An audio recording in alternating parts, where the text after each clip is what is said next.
magkakaalaman na kung sinong may maayos na exegesis. Tara, pag-aralan natin to.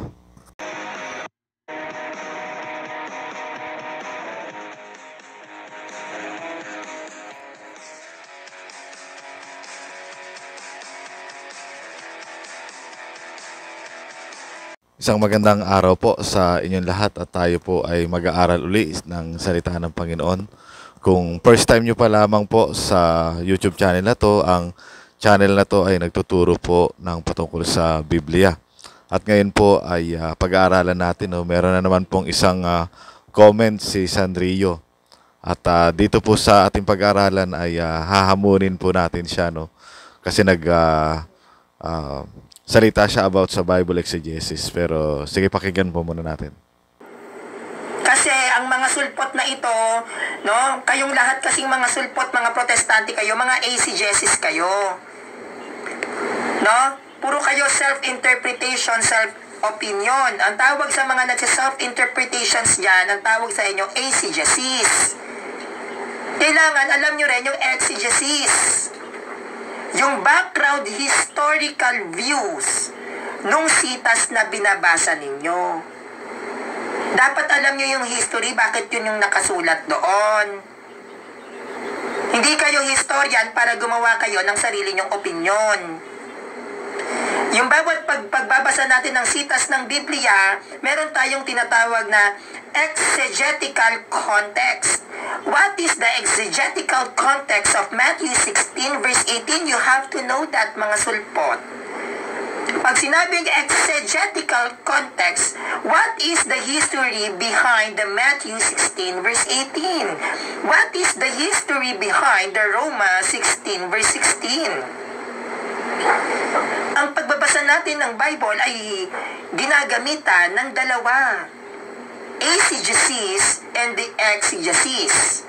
Not only eisegesis. Ang eisegesis, yan yung mga ginagamit ninyo. Halimbawa, magbabanggit ako sa inyo ha. Ano yung mga eisegesis? Yung pagkiklaim ng INC na si Felix Manalo ang huling sugo. Yung pagkiklaim ng INC na si Felix Manalo ang ibong mandaragit. That is eisegesis. Ano pa yung eisegesis? Yung pagkiklaim ni Eli Soriano na si Maria at si Jose ay hindi daw kinasal. That is eisegesis. Based on your own interpretation, based on your own understanding. But when we talk about exegesis, we are talking about the history behind that verses. Ano ba yung kasaysayan sa likod ng sitas na to? Bakit ganito yung pagkakasulat? Nung sinulat to, ano ba yung naging dahilan bakit ganito yung pagkakasabi? That is exegesis. So when you are only using exegesis, Martin Luther ka, because Martin Luther use only exegesis, kaya nga heretical. Heresy, heretical, heretiko, sinungaling, bula ang propeta, bula ang mangangaral. Pag exegesis lang ang gagamitin mo. Ang pagkakabuo, pagkakacompile ng Bible, every verses, every chapters nang binabasa natin sa Bible, meron niyang mga exegetical context. That's why our priest, yung priest ng Roman Catholic Church, nag-aaral sila ng 12 years. Kasi hindi siya ganon kadaling aralin. They have to study philosophy, they have to study theology. Diba? Bakit kailangan ng philosophy and theology? Kasi para maintindihan mo yung exegesis. Hindi mo maiintindihan yung exegesis ng buo kung hindi ka graduate ng philosophy at hindi ka graduate ng theology. At lahat ng mga early Christians, ay dalubhasa sa theology. They are theologian.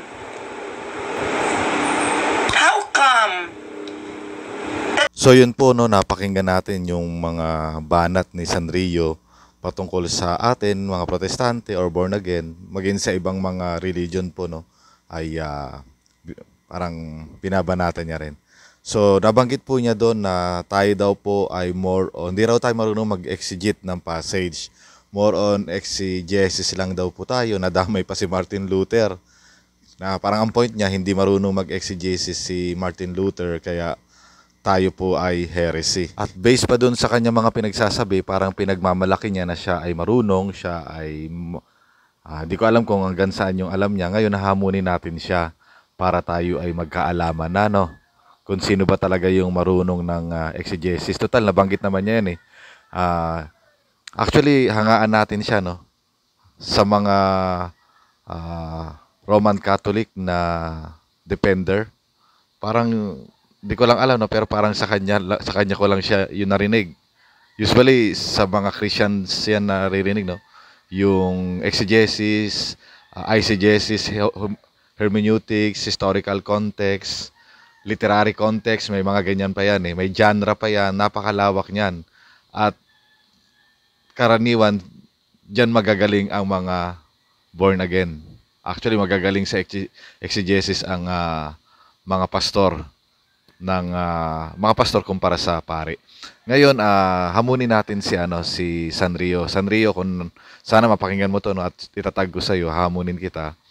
Magkakaroon tayo ng isang passage na pabor sa inyo, yung doctrine, meron kayong doctrine ng purgatory, di ba? Na doon sa may Corinthian passage. Mamaya ipapakita ko yung text, no?